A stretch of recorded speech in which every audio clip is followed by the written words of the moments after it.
एक बार मैक्स नाम का एक छोटा लड़का था जो देहात के एक छोटे से गांव में रहता था। मैक्स का अपनी दादी के साथ बहुत करीबी रिश्ता था, जो अपने परिवार के साथ रहती थी। मैक्स की दादी उसे अपनी युवावस्था के किस्से सुनाती थी और वो विस्मय भरी आंखों से सुनता था। एक दिन मैक्स की दादी बीमार पड़ गई। मैक्स उसे पीड़ित देखने के लिए तबाह हो गया था और वह किसी भी तरह से उनकी मदद करने के लिए बेताब था। वह अपने दिन अपने बिस्तर के किनारे बैठकर बिताता था, उनका हाथ पकड़ता था और उसे आराम करने की कोशिश करता था। हालांकि जैसे जैसे दिन बीतते गए, उनकी दादी की हालत बिगड़ती गई और परिवार को पता था कि अंत निकट था। अपनी दादी की मृत्यु के दिन मैक्स असंगत था। उसे लगा जैसे उसने खुद का एक टुकड़ा खो दिया है और कुछ भी नहीं भर सकता है। वह अपनी कहानियों, अपने गर्म गले और अपनी हंसी की आवाज से चूक गए। वह समझ नहीं पा रहा था कि उसे क्यों जाना पड़ा और जीवन इतना क्रूर था।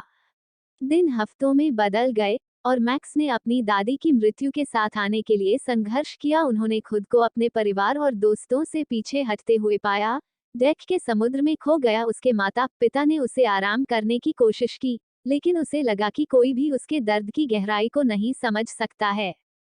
एक शाम, जैसा कि मैक्स अपने बेडरूम की खिड़की से बैठा था, उसने आकाश में एक शूटिंग स्टार लकीर देखी। उसने अपनी आंखें बंद कर ली और एक इच्छा बनाई, एक इच्छा कि वह अपनी दादी के साथ फिर से हो सके। अपने आश्चर्य के लिए उसने अपने चेहरे पर एक कोमल हवा महसूस की और जब उसने अपनी आंखें खोली तो उसने अपनी दादी को मुस्कुराते हुए देखा।